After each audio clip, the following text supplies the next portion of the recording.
And so now remains the question of who are these two U of L coaches? They are not named publicly, and they are not facing any criminal charges at this point. Doug, you mentioned that statement from Rick Pitino. We cannot say that we're surprised by this statement. He has vowed before to fight, vowing again now to fight legally over the terms of his contract. Doug, because there were so many questions from parents about this case, and specifically for Paul Rocky, we wanted to make sure once his hearing was over this afternoon, he would not leave without hearing those questions directly. Doug, that student you're talking about is Aaron Spalding, and yes, he supports campus carry legislation, but he was quick to criticize the university's description of what he had planned for tomorrow, and he says the school blew everything out of proportion.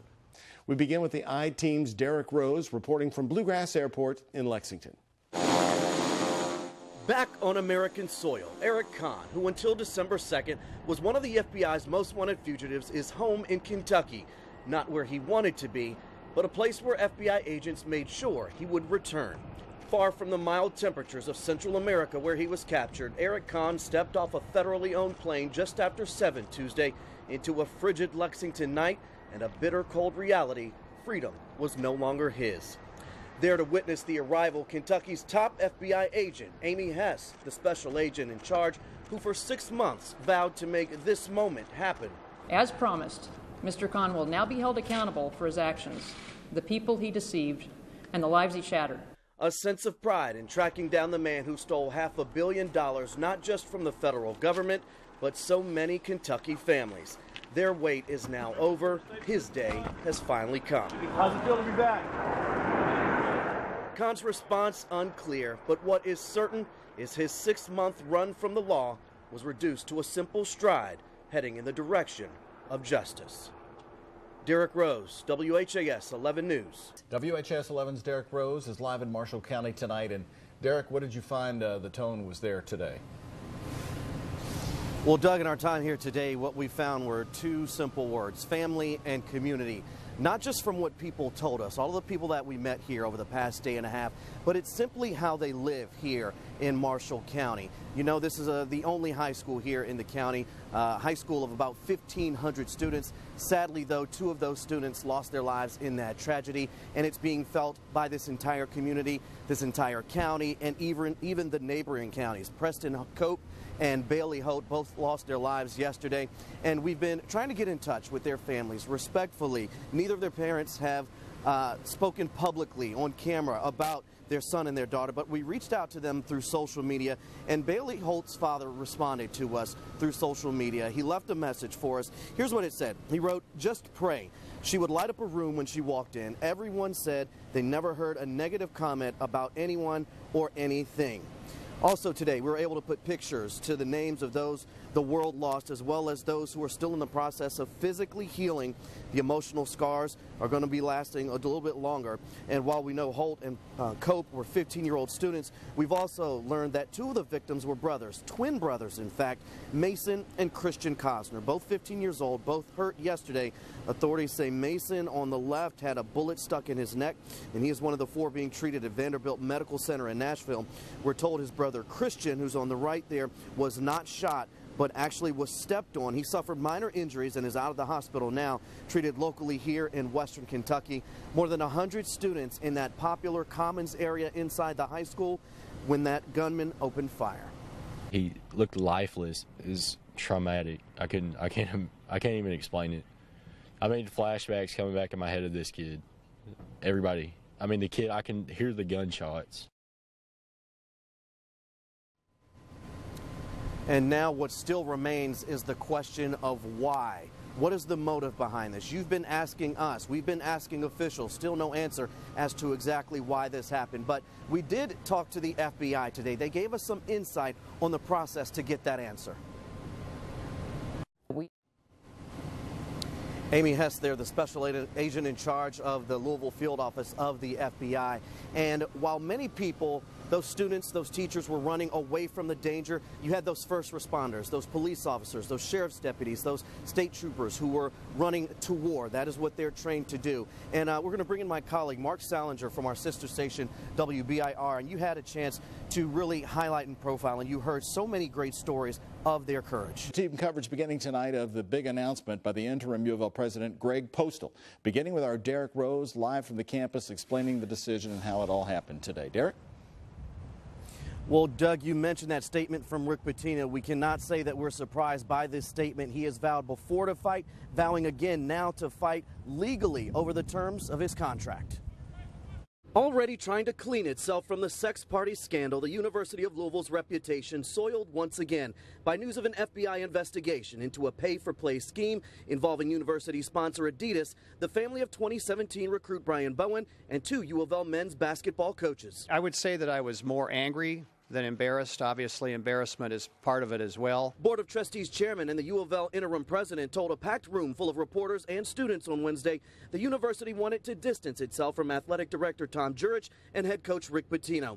But the school stopped short of firing either man. Jurich and Pitino's respective contracts are the legal hurdles. This is a typical way that universities deal with a situation where there is an ongoing criminal investigation. The criminal investigation is not complete, and individuals at this institution have not been formally charged. It is true neither Jurich nor Pitino are named or implicated in the FBI investigation, and their contracts give them some time between now and what is likely their last day with U of L. Pitino's contract with the U of L Athletic Association allows him a 10-day written notice and a chance to present evidence before he's fired with cause. Jurich's deal with the university allows a 30-day chance to, quote, cure any violation before he's fired with cause, or 90 days advance notice without cause. Many have called for both men's jobs, and some students told me a clean house would be an example of the leadership they want to see from the school's interim president. What do you say to those students? Well, I think it should be obvious that that's what we're doing. I mean, we've taken an action sufficient to bring a whole room full of media people together to make a very clear statement that we're not going to tolerate what we have learned about. So my answer to them would be we are doing everything in an appropriate way and will continue to do so as we learn more about the situation. And again, those terms of the suspensions, a paid administrative leave for athletic director Tom Jurich, no pay for Rick Pitino on his suspension, but we are likely to see, judging from his statement late this afternoon, that his next competition will not be on the hardwood, rather it will be in a court of law. Live on University of Louisville's campus, I'm Derrick Rose, WHAS 11 News. Now to a story about a group of Louisville residents determined to defy stereotypes in the city's West End. The group's signature goal is overcoming obstacles with a special way of going head-to-head. WHAS 11's Derrick Rose introduces us to the West Louisville team making all the right moves. Obstacles are downright annoying. They get in our way, they slow us down, and they come in many forms, like the one you'll find west of 9th Street. It's called perception, and it's not always positive. A lot of people have a negative view of Louisville being violent. It's not true for all of Louisville. Certainly not true near 15th and Broadway, where there's plenty of learning about obstacles. Always pay attention. And making the right move. I told you from the beginning. Around them. Pay attention to your opponent. Checkmate. Meet the West Louisville Chess Club. Oh, okay. Where, yes, chess Did the unexpected. is the avenue for veterans and beginners alike. Ooh. To learn a lot about themselves. Do you think we should move our night up there? And about life. You have to plan ahead, and you also have to plan for certain obstacles that come. And in life, you have to do the same thing. Wise words from Haley. She learned the game a few years ago, and her first lesson came from the man watching close by.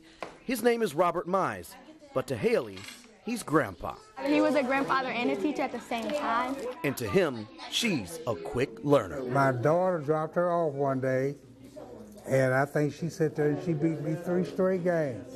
And I could not figure out how she done that. But she came in my house, so I called my daughter, come and get her. Enough is enough.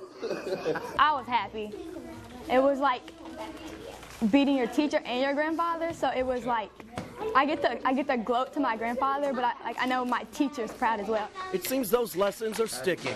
The proof is in how Haley pays it forward. Not only do I get to play as middle school team captain, I get to help other people who don't know how to play. Living in the West End, you don't get as many opportunities to play chess. You're automatically like stereotyped. So coming down here to play is helping this community. And they're all helping one another, regardless of experience, regardless of age. The night, you can jump over pieces, and it moves in an L shape. Most of our youth nowadays spend their time playing video games. This is something that you can actually put your hands on, make moves and make decisions. That won't give us advantage, but that's not a bad move. I say it's better. So yes, chess is but one small piece moving West Louisville into perfect position. Derrick Rose. That's what it comes down to, making the right decision. WHAS 11 News. Love that story. The West